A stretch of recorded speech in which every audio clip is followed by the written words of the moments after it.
C'est toi qui fais tout ça? Je n'ai Aucune automatisation.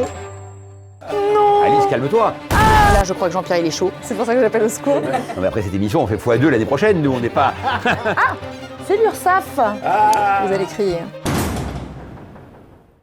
Station Business, c'est l'émission qui aide les entrepreneurs à débloquer leurs vrais freins. Je suis Alice Catolino, j'ai accompagné 2500 entrepreneurs au cours de ma carrière. La plupart des entrepreneurs ont un problème de vision, de cadre ou d'entourage. À chaque épisode, on plonge dans le business d'un entrepreneur afin de lui proposer un plan actionnable tout de suite. N'hésitez pas à partager au maximum vos retours et vos expériences en commentaire. On compte sur vous. Bienvenue dans ce premier épisode de Station Business. Aujourd'hui, je suis accompagnée de ma team d'experts. Fabien, prêtre. 3 millions d'euros de chiffre d'affaires en seulement 18 mois. Fabien, c'est notre homme à la fois de terrain et de la vision.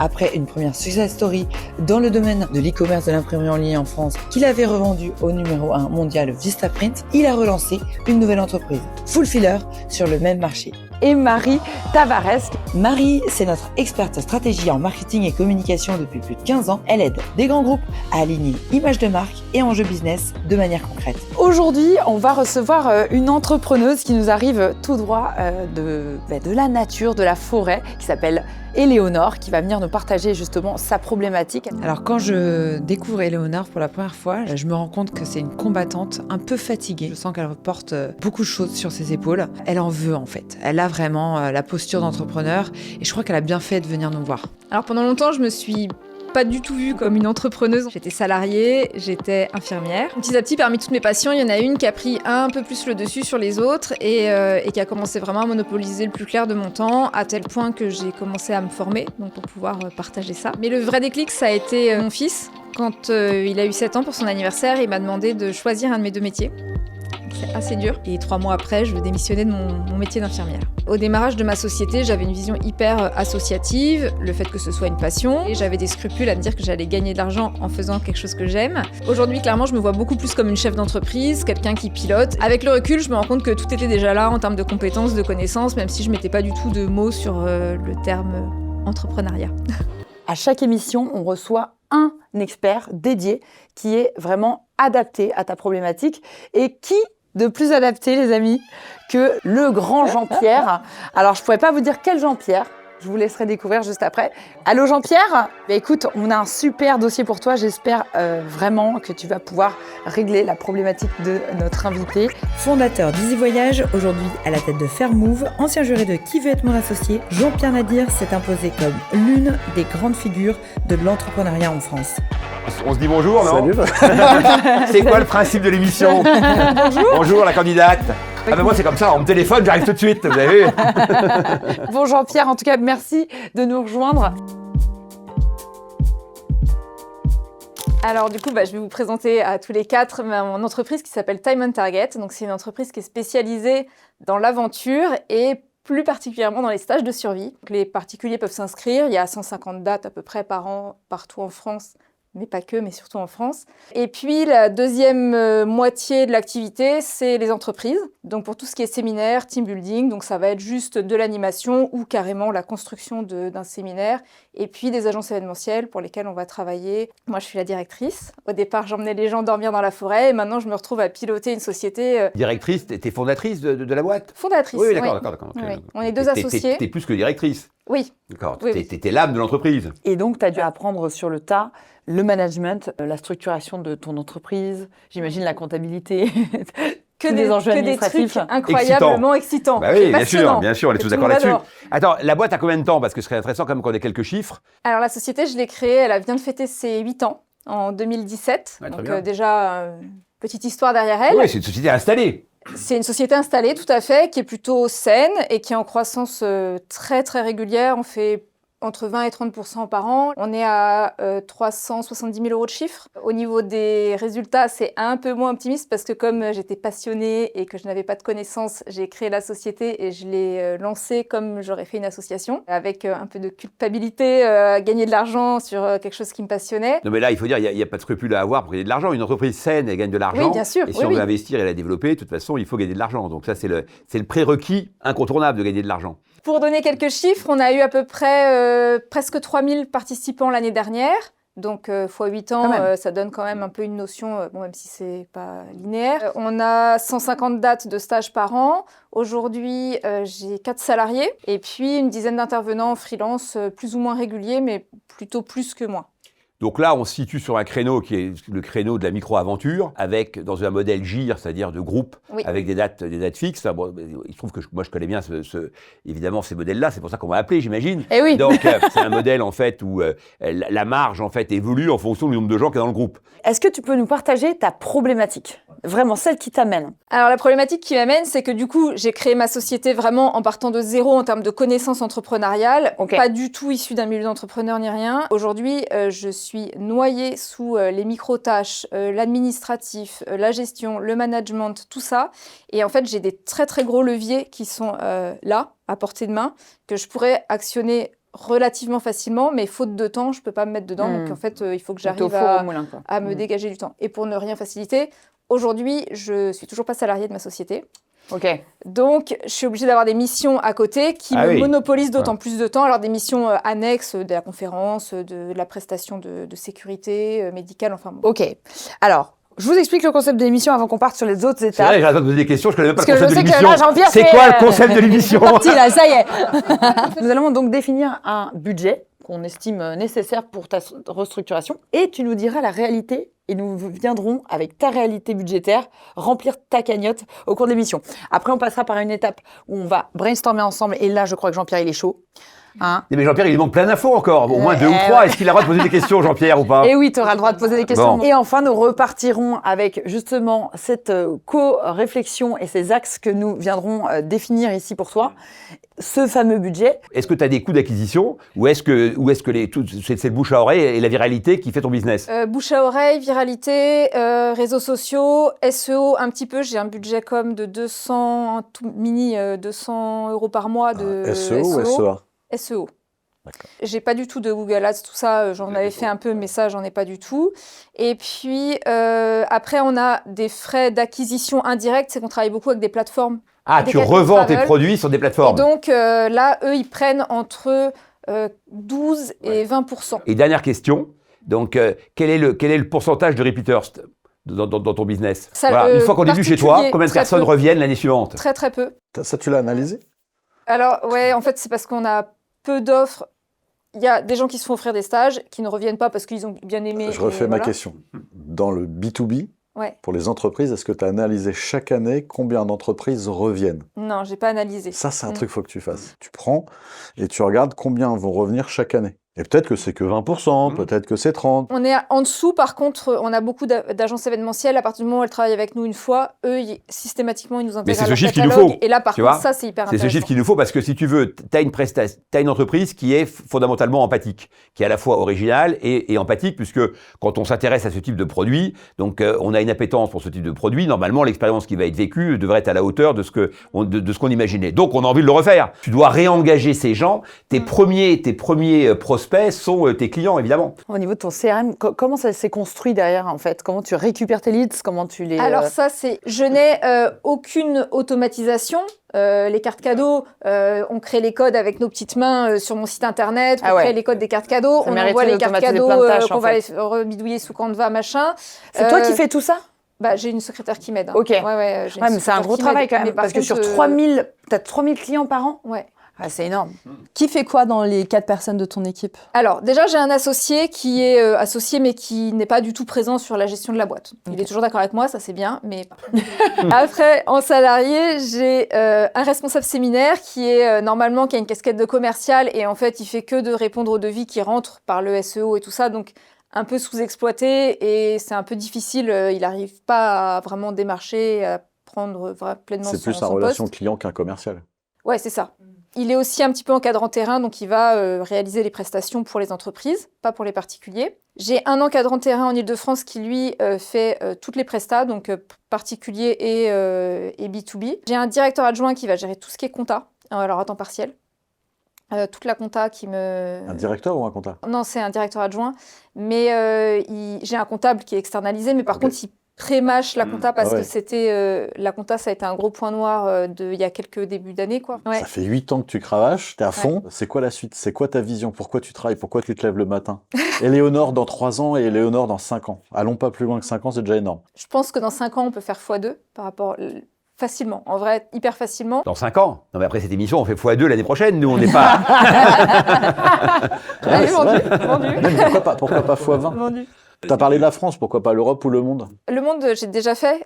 Et puis, par manque de temps, j'ai arrêté parce que c'est très chronophage. Si tu fais ton plan, c'est ce qu'on disait, si tu fais ton plan, tu le chiffres. Si tu le chiffres, tu vas chercher l'argent. Si tu as l'argent, tu exécutes ton plan. Ouais, bah oui, mais comme c'est circulaire, des fois, je sais pas par quel bout prendre le problème. Faut se poser, faut écrire ton plan. 60, moi j'ai l'habitude de dire un plan, 60 colonnes, 5 ans. 60 colonnes? Ouais, 60 colonnes, c'est chaque mois. Ta. Moi, c'est ce que je fais tout le temps dans mes business et ça marche à chaque fois. Je me trompe pas trop. Bah, j'attends le tableau avec impatience. Ah, je vais te donner. Non, mais je te le donne. Je vais te donner le tableau, mais après, c'est à toi de le remplir. Donne le principe, mais après, le problème, il faut le remplir. Sachant que tu as quelque chose qui est en or par rapport à d'autres entrepreneurs, tu as 8 ans d'ancienneté. Tu as 8 ans de data. Ouais, ce qui est aussi un point faible, parce que 300 et quelques mille, en fait, dans ton business, pour pouvoir commencer donc à exister, il faut au moins faire 1 million. Donc, globalement, on peut aussi prendre le problème comme ça en disant, pour avoir une structure à peu près cohérente et qui fonctionne, le million, à quel moment, effectivement, à quelle date on veut le faire. Et donc après, effectivement, très bonne remarque, c'est quoi les moyens qu'on met en œuvre? Quelle est ta place dans ton business et celle que tu veux conserver surtout? Ma position par rapport à l'entreprise, j'ai adoré encadrer des stages de survie et tout ça. Ça fait 8 ans que je fais ça. Je prends de l'âge aussi. Et dormir dans la forêt, j'aime toujours, mais je me vois pas faire ça tous les week-ends. Je suis bloquée. Là où j'ai été vraiment un moteur pour mon entreprise, où mon énergie, ça a permis vraiment de développer, je pense, les premières années. Aujourd'hui, tout passe par moi et c'est un vrai frein aussi. Et j'arrive pas à déléguer efficacement. C'est pas par manque de volonté, c'est parce que j'ai du mal à me structurer, j'ai du mal à m'organiser. Je pense qu'il y a des choses qu'on peut automatiser. Tout passe par toi, mais au niveau de la tête de pont de l'entreprise, en termes de communication, est-ce que c'est toi qui te mets en avant ou c'est l'entreprise qui est en avant ou c'est toi qui représente l'entreprise? C'est beaucoup moi, mais je joue sur les deux tableaux quand même. Par exemple, les réseaux sociaux, il y a les réseaux Time on Target et il y a les réseaux Éléonore. Donc, ce qui fait que moi, j'ai un côté beaucoup plus humain et après, de temps en temps, je ramène sur Time on Target. Tu t'impliques dans la com ou pas? Et je m'implique dans la com, oui. Bon, en tout cas, les amis, merci pour vos interventions. Je pense qu'on a déjà pas mal d'éléments, a priori. Et vous allez pouvoir écrire sur vos petites ardoises. Vous gardez ça pour vous, hein. Personne ne triche. Jean-Pierre, je te connais, t'es un tricheur. Ouais. Alors, vous mettez à peu près ce que vous estimez. Mais est-ce que nous, on met l'objectif? On pourrait le mettre, nous. Enfin, moi, je vais le mettre en tous les cas. Il fait ses règles, Jean-Pierre. C'est l'épisode de Jean-Pierre, finalement. Elle connaît son sujet. Je pense qu'elle est vraiment à sa place. Maintenant, elle a un problème de posture. C'est-à-dire qu'elle est vraiment trop les mains dans le cambouis. Elle a trop donné toutes ces années d'énergie. L'hésitation, donc, à savoir si t'es entrepreneur, donc, ou plutôt animateur, donc, d'une structure. Quand je vois le business d'Éléonore, je me dis que l'idée, elle est top. Par contre, la manière dont elle s'est entourée, ça fait tout capoter. La taille de la boîte, je vois à peu près où elle va, je vois ce qu'elle fait, je vois le problème de financement, le problème de structuration, les besoins de recrutement et tout. Donc là, Éléonore, t'as qu'une envie, c'est d'aider Éléonore et de lui dire vas-y, tu peux obtenir tel truc, telle subvention par exemple, ou tel financement, tu peux recruter telle personne, etc. etc. Donc non, Éléonore, super. Enfin, franchement, moi j'ai tilté assez vite. Il n'y a pas que nos candidats qui ont droit à un petit cadeau. Avec toute l'équipe de Station Business, on a pensé à vous, que vous soyez solopreneur, entrepreneur, TPE, PME, que vous soyez en phase de croissance ou alors que vous soyez aussi en pleine création d'entreprise. Eh bien, on a préparé de magnifiques lots rien que pour vous. Et pour les récupérer, il vous suffira tout simplement de vous rendre dans la description de la vidéo. Attention, il y aura une date de péremption. À vous. Qui commence? Fabien, allez, retourne ta pancarte. Ah, pas mal! Oui. En fait, si ton objectif, c'est de passer de 300-400 à 500 000, mais que tu puisses te payer, que tu puisses respirer, que tu puisses mieux vivre, tu puisses avoir de la vision pour atteindre le million, peut-être pas en 2 secondes, mais plus structuré, où tu respires et que tu vis, quoi, tu revis. En fait, avec un prêt bancaire de 40 000, tu prends pas beaucoup de risques. Et en fait, ça va te permettre tout simplement de recruter 1 ou 2 personnes clés, notamment sur la partie administrative. Parce que là, tu patauges totalement et tu peux pas être au four et au moulin. Et en fait, tu es en train de passer ton temps à faire des choses qui sont utiles pour la boîte, mais qui apportent pas de valeur pour le côté vente. Et donc, toute la partie compta, qui est ultra fondamentale, administrative, tout ce qui est saisie, mail, toi, tout cette tambouille-là, faut, l'automatiser, 2, mettre quelqu'un derrière. C'est une personne et demie, peut-être 2, mais pour pas prendre de risque, une personne à temps plein. On peut faire une FPR, aide formation retour à l'emploi, pour gagner 3 mois, et tu décolles et tu revis, et dans 3-4 mois, tu te verses un salaire correct. Alors moi, je suis très pragmatique, pratico-pratique, et là, instant T, tout de suite, pour moi, il y a de l'argent à investir dans les process, l'automatisation, les outils. Qui fait quoi? Parce que du coup, si je comprends bien, tu as déjà des gens en interne, c'est juste de les mettre à la bonne place. Si tu as déjà l'équipe, les bons outils, les bons process, pour moi, il faut vraiment pas grand-chose pour que ça décolle et que tu fluidifies tout. Donc j'avoue que moi, je pense que 10 000 euros là, dans les mois à venir, ça peut déjà largement suffire. Moi, j'étais comme Fabien, mais plus gourmande. Si on veut taper le million, je suis comme Fabien, mais plus gourmande. Alors là, par contre, je te refais tout. CRM, nouvelle équipe. Là, tu passes à la radio, tu passes à la télé partout, toutes les 5 minutes. Évidemment, sur le long terme, si tu veux vraiment scale et prendre vraiment en fois 10, fois 20, ce serait vraiment la somme à aller chercher. Et c'est pas si difficile. En termes de subventions. Là, demain, je peux pas. Hein. Non, mais alors voilà, pas dans ta trésor, hein, oui. à aller chercher. Hein. Oui. Ah oui, bah oui. Ah, oui. Qu'est-ce que t'en penses? Oui, c'est à toi, Jean-Pierre. Je redoute. T'as un stylo pour quelques notes. Hein. Objectif 26, 500 KE, c'est-à-dire ce qui avait été proposé donc, par Fabien. Et ensuite, en 27, je vise 1 million. Et pour faire tout ça, il me faut 100 000. Et donc, je suis entre vous deux. On n'est pas très loin, ouais. Aujourd'hui, ton problème, c'est que psychologique, personnel, tu as commencé dans une logique de mission, voilà, et tu as du mal à passer donc, dans une logique d'ambition. Or, cette logique d'ambition, elle est fondamentale pour la réussite de ta boîte, parce que si toi, tu n'es pas ambitieuse pour ta boîte, qui veux-tu qu'il soit à ta place?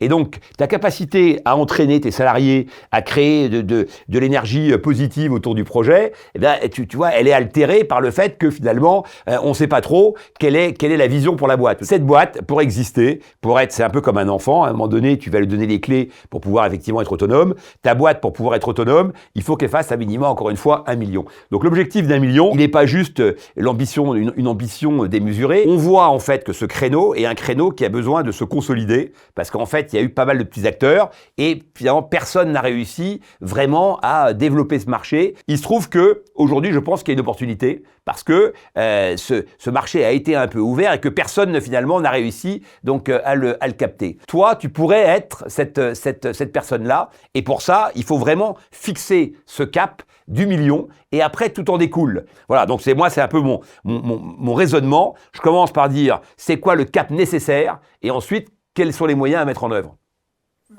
Merci Jean-Pierre. On voit qu'il y en a là-dedans. Hein. Avant de passer au brainstorm, on va te demander, Éléonore, quel est réellement ton budget? Je montre. Allez, c'est parti. Vous allez crier. Non. Non. Mais ça me paraît ancré dans la réalité. Voilà. C'est ancré dans la réalité de la plupart des entrepreneurs aujourd'hui. Les premiers, c'était un peu, je me suis dit, ouais, c'est beaucoup, trop par rapport à ce que je peux mettre. Ça m'a rassurée quand j'ai vu les 10 000. Je me suis dit que j'étais un peu plus proche de la réalité.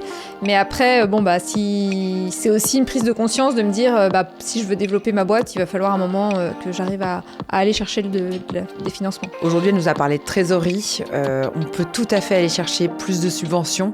Elle a une activité qui le permet, une région aussi qui le permet. Il faut juste qu'elle recentre sa priorité autour de cette trésorerie et comment elle peut aller lever des fonds. Le business est déjà là, la demande est déjà là. C'est juste la manière dont on fait coïncider les deux. Mais pour moi, le budget, il est largement suffisant. Elle a de la tension de trésorerie, donc ça c'est une réalité de l'entrepreneuriat. C'est dur, c'est pas facile tous les jours. C'est pour ça que le but aussi, c'est de lui donner des clés pour aller chercher de l'argent, des financements ailleurs, que ce soit en crédit ou que ce soit en subvention ou d'autres types de financement. Il y en existe d'autres. Voici du coup ta trésor avec laquelle tu peux idéalement envisager une optimisation de ton entreprise. Donc là, en fait, on va chercher 3 grands axes, idéalement. De ce qu'on s'est dit là, je trouve qu'il y a un sujet autour de l'automatisation des process. Il y a un truc qu'il faut fluidifier, surtout que tu nous dis que tu as pas mal de leviers que tu pourrais activer et que tu n'actives pas aujourd'hui. Oui. C'est trop dommage de passer à côté de ça. Et de bien... la gouvernance de cette boîte, que tout soit bien au clair de qui fait quoi. Toi, Fabien, qu'est-ce que tu imagines? Alors, axe de recrutement, axe 3, financement. Ok. Recrutement et financement, pour moi, ça va de pair. Je vais te donner un exemple. Tu fais travailler ta sœur en freelance, sauf qu'elle n'est pas dans l'entreprise. Oui. Tu peux pas profiter en faisant ça, en faisant travailler tous les gens en freelance autour, tu vas pas profiter des financements qui sont des subventions liées au recrutement. C'est très facile à faire, puisqu'en fait, en France, on a besoin d'emploi, sauf que l'emploi là, il est pas fait finalement, parce que par exemple, ta sœur, elle est pas dans la boîte. Faut juste avoir, comme disait Jean-Pierre, le plan d'action, l'objectif, alors 500 000, 1 million, etc. Mais c'est pas forcément... Tu peux y aller, quoi. T'es pas loin du million. Ouais. Sans le savoir. Et toi, mon Jean-Pierre? Pour moi, l'axe 1, c'est le développement, parce qu'en fait, dans une entreprise, il y a plein de possibilités. On pourrait très bien, effectivement, dire, on va contracter les coûts, il y a des gens qui contractent les coûts, ou on peut se dire, on va essayer de monter davantage les marges en remplissant davantage les groupes qu'on a. On a en moyenne 8, on va essayer de faire 10. Moi, je pense que ça, ce serait l'erreur fondamentale, parce que globalement, en fait, c'est le genre de business dans lequel tu sors par le haut. Dans cette boîte, déjà, il y a un problème, c'est qu'il y a personne qui incarne le développement commercial. Il y a un marché énorme du team building qui ne cesse effectivement donc de se développer. C'est un marché qui te demande beaucoup de travail d'avant-vente parce qu'il y a des devis, ils te demandent de faire des devis en permanence et puis ils rectifient et puis finalement ils ont changé d'avis, c'est plus le même mois et puis c'est plus le même nombre de gens et puis s'il y a ça en plus et puis s'il y a ça en moins, etc., etc. Moi j'embaucherais un commercial qui aurait pour objectif de développer cette partie de business-là qui à elle seule peut faire assez vite donc 500 000 euros. Je pense que ton concept est très original, qu'il est très demandé par les boîtes, mais là si on a un taux de transfo correct et les marges sont très élevées puisque évidemment quand tu fais 200 personnes, ton niveau de marge est beaucoup plus conséquent. L'avantage des séminaires, si on revient à ma deuxième logique, donc dans le développement, moi je mettrais donc fidélisation. C'est-à-dire fidélisation, repeaters, tu vois, travailler sur mes acquis. J'ai la chance d'avoir 8 ans, j'ai un fichier client. Quand je fais un séminaire avec 200 personnes, mais là-dedans j'ai peut-être 50 personnes qui peuvent revenir comme clients individuels. Troisième élément, je mettrais donc décontraction. Il faut que tu sortes de cette logique d'un business un peu tendu, tu vois, où tu as du mal effectivement à appréhender demain. Et si la charge mentale est beaucoup trop forte, tu vois, ça t'inhibe complètement et ça empêche de prendre des bonnes décisions. Voilà, donc moi ce seraient mes trois axes majeurs donc de développement et d'amélioration évidemment donc de l'ensemble. T'as une belle liste de courses là. Jean-Pierre m'a fait une remarque qui est assez marquante, c'est sur l'importance d'avoir des salariés qui soient près de soi physiquement. Et donc ça, je pense vraiment que c'est quelque chose que je vais mettre en œuvre rapidement. C'est une entrepreneuse qui s'est entourée de personnes avec qui elle avait des atomes crochus. Elle était émotionnellement connectée à ces personnes. Et ça peut être un danger dans le business de mêler les émotions, les sentiments et les objectifs. Il faut avoir l'ambition de ses moyens et il faut avoir les moyens de son ambition, quoi. Donc voilà, un peu plus d'ambition que ses moyens en fait et les moyens de son ambition. Voilà, c'est ça en fait la bonne formule. Elle n'a pas des gens qui sont là pour porter le business avec elle. Et c'est vrai qu'en général, quand tu commences à recruter une équipe autour de toi, c'est pour emmener le business plus loin. Et là, en fait, c'est tout l'inverse. Ça la freine, ça la plombe vers le bas. Elle est comme dans son domaine en fait. Son domaine, c'est la survie. Donc en fait, c'est une entrepreneuse warrior. Voilà, c'est pas forcément facile d'être tout le temps bien entouré. Station Business, c'est aussi ça, c'est du partage, c'est de l'échange, c'est du partage d'expérience. Et le but, c'est de lui donner plein de clés, plein de tips, plein de conseils pour qu'elle prenne les bonnes décisions. Mais moi, je pense qu'en fait, si tu veux, les 6 000 euros, on va les mettre sur le mot que Marie a employé, automatisation, parce qu'en fait, tout part de là. Allez. Une fois qu'on aura automatisé, on va d'abord dégager un peu de temps sur peut-être un certain nombre de postes, et deuxièmement, on va pouvoir attaquer la partie donc B2B commerciale qui a besoin d'automatisation. Et est-ce qu'on motiverait pas notre petit commercial avec une petite liasse de 1 000 euros comme ça, paf, et on lui dit tu développes, mec, tu développes, hein, qu'est-ce que vous en pensez, non? C'est vrai. Mais Non, ça fait c'est toujours vrai, 1 000 euros de moins sur un CRM, quoi. Ah, Vous entendez la c'est sonnerie? Pôle emploi qui a des candidats pour Attendez. nous. C'est l'URSSAF. Il y aurait une potentielle taxe CFE qui tombe et qui fait chuter malheureusement le budget de 6 000 à peut-être 2 000. Voilà. Oh là Comment on fait? Alors c'est une grosse taxe CFE quand même. Genre là, Surtout pour quelqu'un qui n'a pas de locaux. Ils enlèvent juste 2 000 au budget. Qu'est-ce qu'on fait? Non, mais en vrai, ça suffit. On s'était dit que les outils, ça coûtait vraiment pas très cher. Un bon CRM, déjà, voilà. L'acte refondateur de cette boîte, ça va être d'avoir un commercial à domicile avec des missions très claires, des objectifs très clairs et qui va insuffler une dynamique qui va changer la boîte. Tu repars de Station Business avec cette volonté, je pense en priorité, de changer ce mindset autour de ton développement. Oui. Peut-être positionner, je pense, ta posture vis-à-vis aussi de ton commercial. Évidemment, en 2, on a notre bon plan financement avec Fabien. On termine sur l'automatisation. Vous pensez à quel type d'outil, par exemple? Zendesk. Zendesk. Ouais, valeur sûre. On a peut-être un cadeau pour toi. On en a peut-être plusieurs. Oh, Plusieurs cadeaux. En fait, donc avec Fulfiller, l'imprimerie en ligne en France, on va t'offrir 1 000 € de bons cadeaux, hors taxe, parce qu'on est entreprise. Donc on va t'offrir en fait un chèque cadeau d'une valeur de 1 000 € et tu pourras le dépenser sur Fulfiller. La grande gagnante, Éléonore, 1 000 €, le chèque Fulfiller, bravo. Et alors, on avait aussi un petit cadeau de Marie qui est prête à te proposer 1 heure de consulting stratégique, trop bien. si besoin. Moi, je te donne aussi accès pour tes équipes, si tu as besoin de développer encore plus sur les réseaux sociaux, à l'Académie Émancipation, qui va leur permettre justement d'apprendre à faire de l'acquisition de leads, à prendre les automatisations, toi qui as besoin justement d'avoir des outils. Toi aussi, Jean-Pierre, t'as un petit cadeau. Non, alors moi, j'avais pas prévu donc de cadeau. Écoute, si tu as besoin de rien, appelle-moi.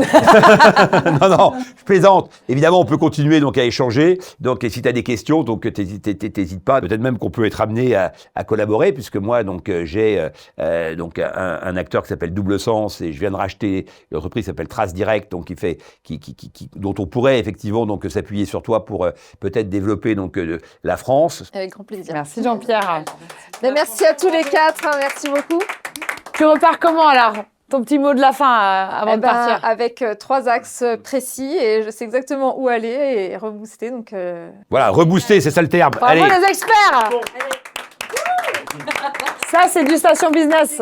Merci à tous de nous avoir regardés. On espère vous retrouver nombreux sur le prochain épisode. N'hésitez pas à nous partager vos recommandations, vos conseils, vos partages d'expérience. On a besoin de savoir ce qui se passe dans la vie d'un entrepreneur pour qu'on puisse aider un maximum d'entrepreneurs avec l'émission Station Business. Merci à tous, à très vite. Bisous de l'équipe de Station Business. Ciao. Ciao, ciao. Au revoir. maintenant que j'ai un plan d'action, c'est quand même, il y a déjà un peu plus de visibilité. Il y a encore pas mal de choses à mettre au clair. Je pense que je vais profiter du trajet retour là pour prendre des notes. Et je pense vraiment que je vais rester en contact avec certains et ça va m'aider à y voir plus clair et à développer Time on Target. Franchement, avec ce qu'on s'est dit là, je donne 10 sur 10, c'est sûr. Elle a tout en elle. C'est sûr que ça va cartonner. Elle a le feu, elle a la niaque, elle a l'envie, elle a le regard. Et puis elle a un gros background en fait. Elle va se confronter à des nouvelles réalités, elle va se confronter donc à des nouvelles contrariétés, à des nouvelles difficultés aussi, qu'elle va devoir donc contourner. Je pense qu'on a posé les bases de quelque chose de solide et je pense qu'il y a un chemin. Voilà, il y a un chemin, il y a une voie. C'est peut-être un chemin escarpé, c'est un chemin de montagne. Il faut faire attention aux virages. Parfois donc il y aura des obstacles devant nous, mais globalement la route existe. Ce qui est déjà beaucoup plus simple que de devoir la créer.